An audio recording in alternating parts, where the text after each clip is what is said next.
Welcome to yet another episode of Podcast by Women's Weekly Journal with your host Nyasha Dube. This week we talk to Farming Community Educational Trust, or FACET in short, as we get to understand how the COVID-19 pandemic affected young girls in farming and mining communities. We also get to understand how the path to recovery has been for the young girls.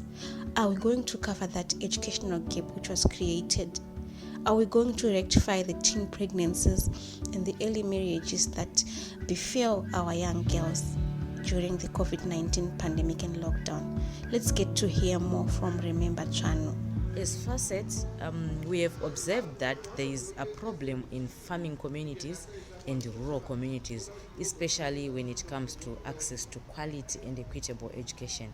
So we have realized that there is need for a lot of advocacy work to engage the responsible authority, to engage the duty bearers on the issues affecting the girl child especially.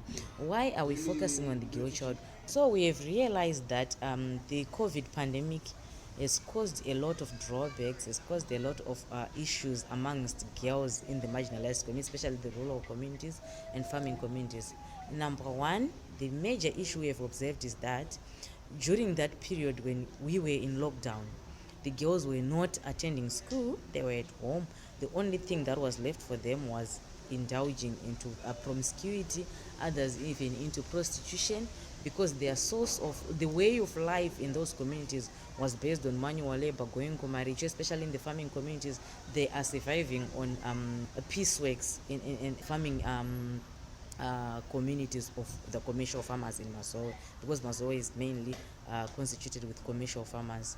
So that's where they were spending most of their time working. But due to COVID-19, movement was restricted, and they were exposed to a number of things like what I'm talking about, issues to do with prostitution.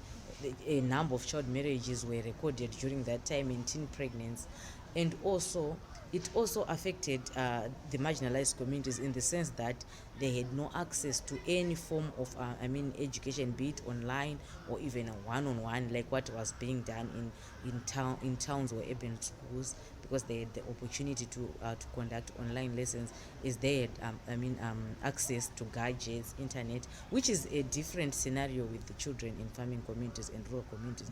We have also observed that it is not only in farming communities, even in mining towns, there are also problems whereby their way of life is not that different from the farming communities, as the mining towns are also populated with migrants. We have settled in the mining town during the colonial era, just like in the farming communities. Some of the mining towns were affected, especially if you look at Shaban mine.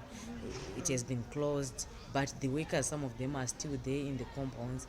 And if you look into the situation very closely, their children are also suffering the same fate which is suffering their parents. They are not employed, which is also affecting the children. Their way of life has been compromised. So coupling the two with the COVID pandemic, the situation is now worse. Despite the recently implemented policy which allows young girls who are pregnant to go back to school, Chano says it has not been easy for young girls who are pregnant because of societal attitudes and stigma. Let's hear her shed more light on that. It's a long-term process for us to cover the gap that was caused by COVID-19. The school dropouts, the girls' school dropouts who dropped out of school, teen pregnancy, there's no way we are going to reverse that. And also for them, there is no particular policy that specify the issue of re-entry. That is the girls, the young mothers, for them to go back to school. Is there in the education framework and policies as an article or as a clause, but not as a standalone policy. So it is very difficult for us to cover the gap, because the society itself does not accept that a young mother can go back to school. Of course, it is there and it is being mentioned, but the community and even the school authorities, they are not that comfortable in accepting that. And also the girls themselves, some of them are not even confident enough to go back to school. And also, some of them did not even attend. They've missed some grades due to COVID-19. There's no way we are going to recover that. there we have it on this week's episode.